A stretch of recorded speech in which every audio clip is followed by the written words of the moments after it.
সারা দেশ তাকিয়ে আছে লন্ডনে হতে যাওয়া ডক্টর মোহাম্মদ ইউনূস ও তারেক রহমানের মধ্যকার বৈঠকের দিকে। বলা চলে এখনকার রাজনীতি ঘুরপাক খাচ্ছে ওই বৈঠককে কেন্দ্র করেই। কাজেই এই বৈঠকে আসলে কি আলোচনা হবে, আদৌ দুই পক্ষে সমঝোতা হবে কিনা, সেসব নিয়ে চলছে বিস্তর আলোচনা। শেকড় থেকে শিখরে। তবে যদি সমঝোতা না হয় তাহলে কি হবে, এমনটাই আলোচনা হচ্ছে বেশি।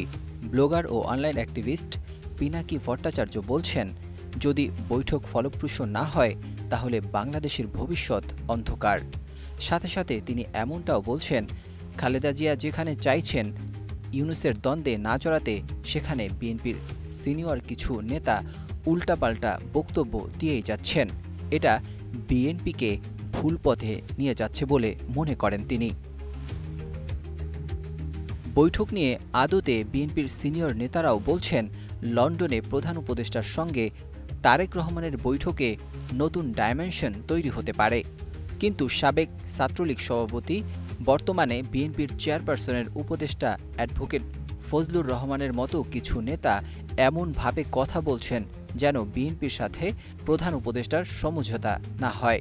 কিশোরগঞ্জে সম্প্রতি এক অনুষ্ঠানে তিনি বলেন, ইউনূস সাহেব যখন বাংলাদেশের সমস্ত পথ হারাইয়া ফেলেছেন, উনি এখন পথ পাওয়ার জন্য আমাদের নেতা তারেক রহমান সাহেবের কাছে 12 ঘন্টা প্লেন চালাইয়া লন্ডন পর্যন্ত গেছেন।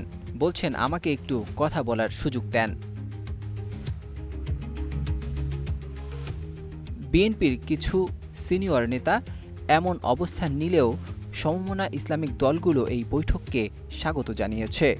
ইসলামী আন্দোলন বাংলাদেশের এক বিবৃতিতে বলা হয়, লন্ডনের এই বৈঠকে দলীয় রাজনীতির বিশুদ্ধতা ও সংস্কার নিয়ে প্রধান উপদেষ্টা এবং তারেক রহমানের মধ্যে আলোচনা হওয়া উচিত। পিনাকি ভট্টাচার্য মনে করছেন, বৈঠকে নির্বাচনের সময় নিয়ে আলোচনা হবে। তারেক রহমান ফেব্রুয়ারিতে নির্বাচনের প্রস্তাব দিতে পারেন, যদিও প্রধান উপদেষ্টা চান এপ্রিলে নির্বাচন করতে, কারণ তিনি আওয়ামী লীগের বিচার শেষ করতে চান।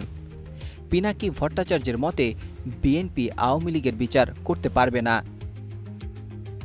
একটা রাজনৈতিক দল আরেকটা রাজনৈতিক দলের বিচার করতে গেলে সেটা প্রতিহিংসা হিসেবে প্রচার করবে, কিন্তু ইউনূসের নেতৃত্বাধীন নিরপেক্ষ সরকার আওয়ামী লীগের বিচার অনায়াসেই করতে পারবে। এ কারণেই প্রধান উপদেষ্টা এপ্রিলে নির্বাচন করতে চাইছেন।